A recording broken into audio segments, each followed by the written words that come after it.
ಅಂಗೈಯಲ್ಲಿ ಆರೋಗ್ಯ ಕನ್ನಡ ಯೂಟ್ಯೂಬ್ ಚಾನಲ್ಗೆ ನಿಮ್ಮೆಲ್ಲರಿಗೂ ಸ್ವಾಗತ. ಇವತ್ತು ಚಾಟ್ ಸೆಂಟರ್ಗಳಲ್ಲಿ ಮಾಡುವಂತಹ ಕ್ರಿಸ್ಪಿ ಜ್ಯೂಸಿ ಜಿಲೇಬಿನ ಮಾಡೋದನ್ನು ತೋರಿಸ್ತಾ ಇದ್ದೀನಿ. ಒಂದು ದಪ್ಪ ತಳದ ಸ್ಟೀಲ್ ಪಾತ್ರೆನ ತಗೊಂಡು ಅದಕ್ಕೆ ಒಂದು ದೊಡ್ಡ ಬೌಲಷ್ಟು ಶುಗರ್ನ ಹಾಕಿ ಅದೇ ಬೌಲ್ನಲ್ಲಿ ಒಂದು ಬೌಲಷ್ಟು ವಾಟರ್ನ ಆ್ಯಡ್ ಮಾಡಿ. ಸೊ ನಮಗೆ ಇಲ್ಲಿ ತಿಕ್ಕಾಗಿರೋ ಅಂತಹ ಶುಗರ್ ಸಿರಪ್ನ ಪ್ರಿಪೇರ್ ಮಾಡಬೇಕು. ಇನ್ನೊಂದು ಕಂಟೈನರ್ನ ತಗೊಂಡು ಅದಕ್ಕೆ ಒಂದು ಮೀಡಿಯಮ್ ಬೌಲಲ್ಲಿ 2 ಬೌಲಷ್ಟು ಮೈದಾ ಫ್ಲೋರ್ನ ತಗೊಂಡು ಅದಕ್ಕೆ ಚಿಟಿಕೆ ಉಪ್ಪನ್ನು ಆ್ಯಡ್ ಮಾಡಬೇಕು. ಸ್ವೀಟ್ ಆದರೂ ಒಂದು ಚಿಟಿಕೆ ಉಪ್ಪು ಹಾಕಿದ್ರೆ ಅದರ ಟೇಸ್ಟು ಎನ್ಹಾನ್ಸ್ ಆಗುತ್ತೆ. ಮತ್ತು ಇದನ್ನು ನಾವು ಮನೆಯಲ್ಲೇ ತುಂಬ ಸುಲಭವಾಗಿ ಮಾಡ್ಕೋಬೋದು. ಸೊ ಸಾಲ್ಟ್ ಹಾಕ್ಬಿಟ್ಟು ಫ್ಲೋರ್ನ ಚೆನ್ನಾಗಿ ಮಿಕ್ಸ್ ಮಾಡಿಕೊಂಡು ಅದಕ್ಕೆ ಸ್ವಲ್ಪನೇ ವಾಟರ್ ಆ್ಯಡ್ ಮಾಡಿಕೊಂಡು ನಾವು ಚೆನ್ನಾಗಿ ಬ್ಯಾಟರ್ನ ಪ್ರಿಪೇರ್ ಮಾಡ್ಕೋಬೇಕು. ನನ್ನ ಮಗಳೇ ಮಾಡ್ತೀನಿ ಅಂತ ತೊಗೊಂಡು ಬ್ಯಾಟರ್ನ ಪ್ರಿಪೇರ್ ಮಾಡ್ತಾ ಇದ್ದಾಳೆ.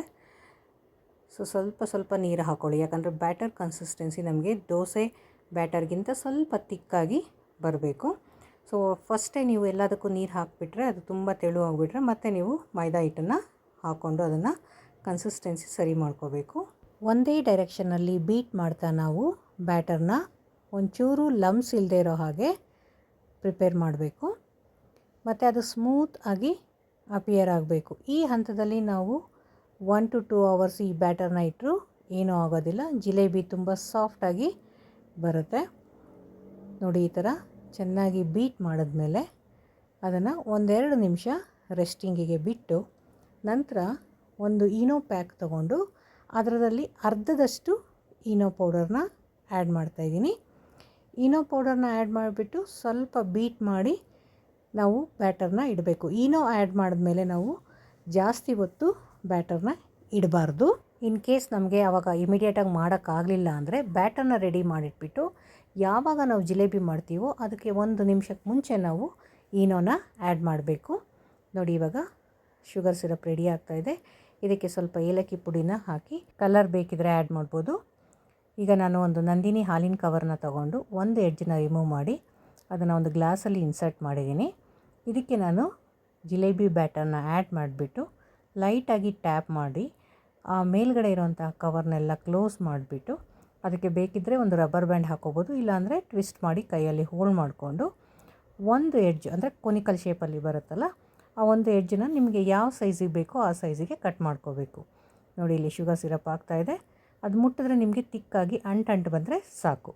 ಒಂದು ಕಡಿಮೆ ಡೆಪ್ತ್ ಇರುವಂತಹ ಅಗಲವಾದ ಬಾಣಲಿನ ತೊಗೊಂಡು ಒಂದು 2 ಇಂಚಷ್ಟು ಅದಕ್ಕೆ ಕುಕ್ಕಿಂಗ್ ಆಯಿಲ್ನ ಹಾಕಿ ಮತ್ತು ಪ್ರಿಪೇರ್ ಮಾಡಿಟ್ಟಿರೋಂಥ ಈ ಕವರಿಂದ ಆಯಿಲ್ ಕಾದ ಮೇಲೆ ನಾವು ಈ ಥರ ಸರ್ಕಲಾಗಿ ಬ್ಯಾಟರ್ನ ಆಯಿಲಲ್ಲಿ ಹಾಕಬೇಕು. ನಾವು ಎಷ್ಟು ಸಣ್ಣ ಹೋಲ್ ಮಾಡಿಕೊಂಡ್ರೆ ಅಷ್ಟು ಸಣ್ಣ ಕಡ್ಡಿ ಥರ ಜಿಲೇಬಿ ಬರುತ್ತೆ. ಸೊ ತುಂಬ ಸಣ್ಣನೂ ಮಾಡಬಾರ್ದು, ತುಂಬ ಅಗಲನೂ ಮಾಡಬಾರ್ದು. ಇದು ಈ ಮೆಹಂದಿ ಹಾಕೋರಿಗೆಲ್ಲ ಈ ಥರ ಪ್ರಾಕ್ಟೀಸ್ ಚೆನ್ನಾಗಿರುತ್ತೆ. ಸೊ ಅವ್ರು ಈಸಿಯಾಗಿ ಹಾಕ್ಕೋಬೇಕು. ಮತ್ತು ಹಾಕಬೇಕಾದ್ರೆ ಯಾವಾಗಲೂ ಇದನ್ನು ಲೋ ಫ್ಲೇಮಲ್ಲಿ ಇಡಬೇಕು. ಮತ್ತು ಅದನ್ನು ಕರಿಬೇಕಾದ್ರೆ ಮೀಡಿಯಮ್ ಫ್ಲೇಮ್ಗೆ ಹಾಕ್ಕೊಳ್ಳಿ. ಆವಾಗ ಆ ಎಣ್ಣೆಯ ಕಾವು ಕೈಗೆ ತಟ್ಟೋದಿಲ್ಲ. ಜಿಲೇಬಿ ತುಂಬ ಬೇಗ ಬೇಯುತ್ತೆ, ಹಾಗಾಗಿ ಹಾಕಿ 1-2 ನಿಮಿಷದಲ್ಲೇ ನೀವು ಅದನ್ನು ಬೇಗ ಫ್ಲಿಪ್ ಮಾಡಬೇಕು. ಸೊ 2 ಕಡೆ ಚೆನ್ನಾಗಿ ಬೆಂದ ಮೇಲೆ ಅದನ್ನು ಆಯಿಲಿಂದ ಸ್ಟ್ರೈನ್ ಮಾಡಿಬಿಟ್ಟು ನಾವು ಪ್ರಿಪೇರ್ ಮಾಡಿರೋಂಥ ಶುಗರ್ ಸಿರಪ್ಗೆ ಡೈರೆಕ್ಟಾಗಿ ಹಾಕಬೇಕು. ನೋಡಿ, ಇವಾಗ ನಾನು ಯಾವುದೇ ಕಲರ್ ಹಾಕಿಲ್ದಿರೋದ್ರಿಂದ ಅದು ಕ್ರೀಮಿಶ್ ಕಲರಲ್ಲಿ ಬಂದಿದೆ. ಸೊ ನಾನು ಸಿರಪ್ಗೂ ಯಾವುದೇ ಕಲರ್ ಹಾಕಿಲ್ಲ, ಹಾಗಾಗಿ ಕ್ರೀಮ್ ಟು ಯೆಲ್ಲೋಯಿಶ್ ಕಲರಲ್ಲೇ ಈ ಜಿಲೇಬಿ ಇರುತ್ತೆ. ಕಲರ್ ಹಾಕಿದ್ರೆ ಅದು ಆರೆಂಜ್ ಕಲರ್ ಬರುತ್ತೆ. ನೋಡಿ, ನೆಕ್ಸ್ಟ್ ಒಬ್ಬೆ ಕೂಡ ಹಾಕ್ತಾಯಿದ್ದೀನಿ. ನಾವು ಕಂಟಿನ್ಯೂಸ್ ಆಗಿ ಸರ್ಕಲ್ ಸುತ್ತಕೊಂಡು ಒಂದ್ರ ಮೇಲೆ ಒಂದು ಅಂಟಿಸ್ಕೊಂಡು ಸಹ ಇದನ್ನು ಹಾಕ್ಬೋದು. ಜಾಸ್ತಿ ಎಣ್ಣೆ ಕುಡಿಯಲ್ಲ. ಮತ್ತು ಈನೋ ಹಾಕಿ ತುಂಬ ಹೊತ್ತಿಟ್ರೆ ತುಂಬ ಎಣ್ಣೆ ಕುಡಿಯುತ್ತೆ ಮತ್ತು ಅದು ಒಂಥರ ರಫ್ ಆಗಿರೋವಂಥ ಟೆಕ್ಸ್ಚರ್ ಬರುತ್ತೆ. ನೋಡಿ, ಕರೆದಿರೋವಂಥ ಜಿಲೇಬಿನ ಶುಗರ್ ಸಿರಪ್ಗೆ ಹಾಕ್ತಾಯಿದ್ದೀನಿ. ಅಷ್ಟರಲ್ಲಿ ಇನ್ನೊಂದು ಬ್ಯಾಚ್ ಕೂಡ ರೆಡಿಯಾಗಿದೆ. ಇದನ್ನು ಕೂಡ ಫ್ಲಿಪ್ ಮಾಡಿ ಚೆನ್ನಾಗಿ ಬೇಯಿಸಿಬಿಟ್ಟು ಆಯಿಲಿಂದ ತೆಗೆದು ಅದನ್ನು ಮತ್ತೆ ಸಿರಪ್ಗೆ ಹಾಕಬೇಕು. ಆಷಾಢದ ಚಳಿ, ಗಾಳಿ, ಮಳೆ ಇಂಥ ವೆದರ್ಗೆ ಬಿಸಿಯಾದ ಸಿಹಿಯಾದ ಜ್ಯೂಸಿಯಾದ ಜಿಲೇಬಿನ ಮನೆಯಲ್ಲೇ ಈಸಿಯಾಗಿ ಮಾಡ್ಕೊಳ್ಳಿ.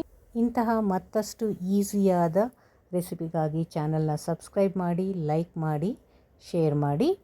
Thank you for watching.